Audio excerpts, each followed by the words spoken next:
Hello everyone. So today I'm here to take a topic on feed additives which are used in aquaculture industry. So feed additives, they are also known as non-nutritive feed ingredients which can be added to the feeds in an aquaculture industry to promote their growth as well as palatability in which the organism can obtain. And a variety of substances which are used in this aquaculture feed industry can be labile. There can be heat labile also which are susceptible to the rapid changes and can be destructed while when a heat is applied or anything. So when additives are added in small amounts, it can improve its palatability as well as a growth efficiency rate of the organisms in which they intake, and it can improve tremendously the performance of the feed by about 10 to 25%. However, though they improve growth rate, survival, as well as the feed conversion ratio, their cost effectiveness should be evaluated before they are incorporated into the commercial feeds. And there are different types of feed additives used in aquaculture feed industry, and here is a glance of this: pellet binders, antioxidants, preservatives, chemoattractants and feeding stimulants, pigments, then anabolic agents which include hormones, enzymes, etc., and probiotics, immunostimulants, micronutrients, as well as miscellaneous additives which are the other additives like aspirin, etc. And first we will go through the pellet binders. So as the name suggests, the pellet binders are efficient in binding the ingredients into the feed, and which will allow the organism to take it more easier and convenient way. So it provides a desired water stability to the pellets or the feed, which will prevent them from leaching out of the nutrients into the water. And water stability of feed can also be improved by grinding it finely, like a finely ground raw material should be used for the pellet binders, and also they should be passed through a thicker small hole die plates. And it can be divided again into nutritive binders and non-nutritive binders. And nutritive binders includes pre-gelatinized starches, wheat, glutens, and cottonseed meal, while non-nutritive binders include tapioca, CMC, alginates, agar, and various other gums.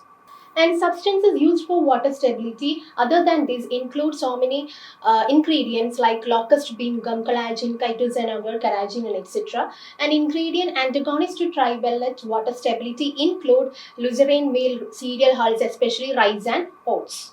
And the main function or the characteristics of a pellet binder includes that they improve their palatability of the organism which they intake the feed, and to enhance their durability and to preserve their physical form during the storage and enhance their water stability. And next comes the antioxidants. So antioxidants are mostly applied when there is a rapid rancid condition occurs, and antioxidants can be added in order to prevent and also to avoid the onset of the lipid oxidation in the feed. And antioxidants, there are natural and synthetic, and natural one is a vitamin E, tocopherol, while the synthetic chemicals include butylated hydroxyl toluene, which is used at 0.2%, and butylated hydroxyl anisole, which is used at 0.2%, and ectoxyquin at 0.015%. And next comes the preservatives, which is also known as the antimicrobial agents. So the feeds are most nutrient and it contains high nutritional profile, and like that they will be more susceptible to the spoilage, especially the fungus. So in order to prevent the fungal contamination, we use preservatives, and especially the aspergillus species, fusarium species, and penicillium species are the most microbial agents which will attack the feed, and they alter the nutritional status as well as they cause a bad flavor and taste, which will make the consumer or which will make the organism to in order or incapable to take that feed. And especially some of the fungal species may introduce or they may initiate a toxin known as fungal toxins, and it can be very lethal to the organism, and they are also known as mycotoxins. And some species like aspergillus flavus can produce aflatoxins, and other species can produce tetrodotoxins or keratoxins, etc. And preservatives which are used mainly for controlling the fungi, and the main preservatives we used for this are calcium and sodium propionate at a rate of 0.1 to 0.25%, and others are sorbic acid, potassium sorbate, sodium sorbate, propionic acid, calcium benzoate, and so on. Next comes the chemoattractants and feeding stimulants, and mainly it is used to improve the feed intake of the organisms, and it helps the fishes to recognize and grasp their meat very fastly. And important chemoattractants are the blanch water, fish solubles, glycine, betaine, IMC, IMP, free amino acids, and nucleotides, and others which include the excellent natural chemoattractants and feeding stimulants include the extracts of shrimp, squid, clams, mussels, and polychaetes, and it also allows the other species or the other fishes to enhance their or to improve their feed intake. And feed stimulants possess some general characters, and there are some specific features for feeding stimulants or chemoattractants, and they contain nitrogen, and they are of a low molecular weight, and they are non-volatile and water soluble, and they possess acid and base proteins simultaneously. So free amino acids and nucleotides are the most important on these, naturally occurring at a very high levels in shrimp meals, fish meals, etc. Next comes the pigments. So when the word or the term pigments comes, the main thing which come to our mind is the xanthophylls and carotenoids. These are the most important two pigments which are used in the aquaculture feeds, and crustaceans and polychaetes are the good source of these pigments. And astaxanthin is another pigment which is used at a rate of 50 ppm, and they are fed to the shrimp for a week, and it improves the coloration as well as and it improves the reproductive rate of that particular species. And fish and crustaceans cannot synthesize the pigment, so we need to add to the feeds, and but can alter the molecules by its oxidation. And addition of carotenoids to broodstock diets, I already said that it can promote the reproduction in certain species. So this carotenoid addition can result in shortening of their maturation period, as well as the hatchability of eggs can be increased. And addition of carotenoids has another function too. They act as an antioxidant, and they are 10 times more times faster than vitamin E and vitamin A synthesis precursors. Next comes the anabolic agents, and there are a list of anabolic agents like hormones, enzymes, zeolites, etc. And first we will look into the hormones, and the main important hormone is the alpha 17 methyl testosterone hormone, thyroxine, insulin, triiodothyronine, growth hormones, and recombinant bovine somatotrophin.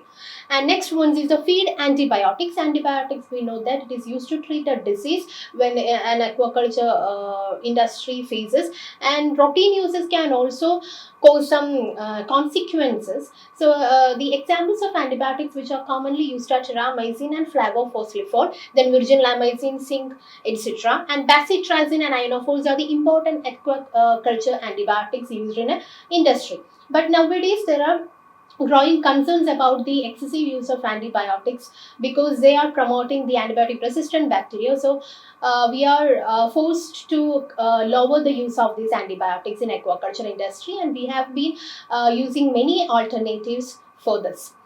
And next one is zeolite, and zeolite is nothing but is a naturally occurring hydrated sodium aluminum silicate, and it can be used to build an toxic metabolite remover.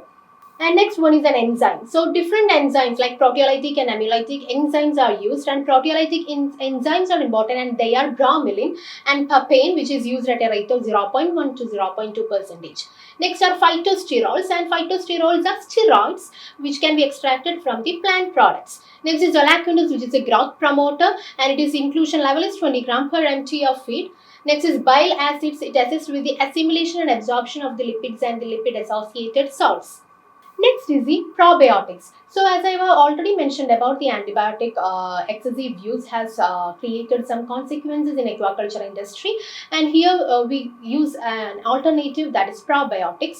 And probiotics is nothing but beneficial bacteria, and its term itself has a meaning known as favor for life. And this term was first described by Parker in 1914, defining it as organisms and substances which contribute to the intestinal microbial balance in aquaculture.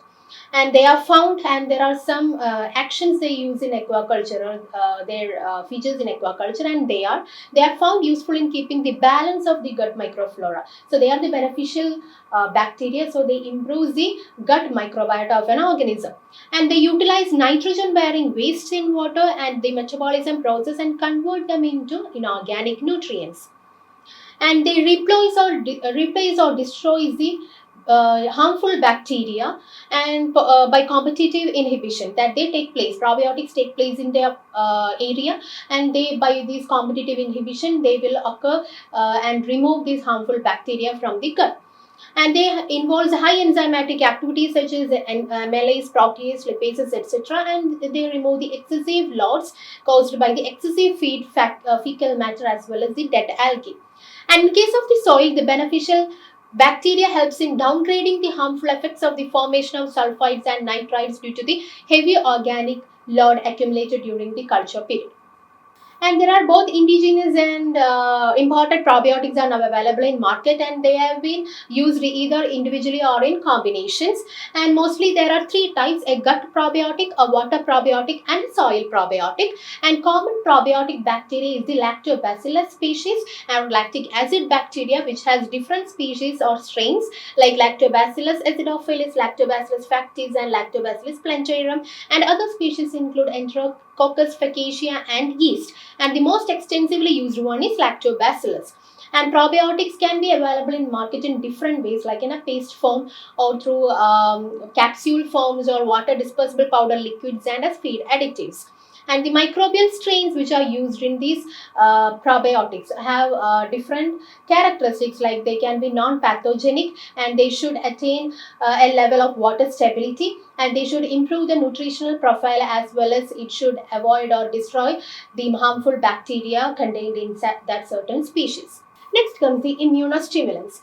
So immunostimulants, which stimulates the non-specific immune mechanism when it is contained in alone, and when it is in combined form or when it is given with an antigen, it can enhance its specific defense mechanisms.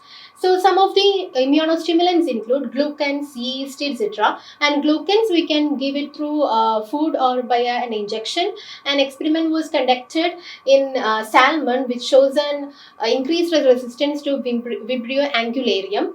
And yeast, because of their specific features like suitable size, they have been easily ingested by the filter feeding organisms. And yeast is used as a feed ingredient which contains vitamin B, protein, and fatty acids, and it also acts as an anti-stress factor.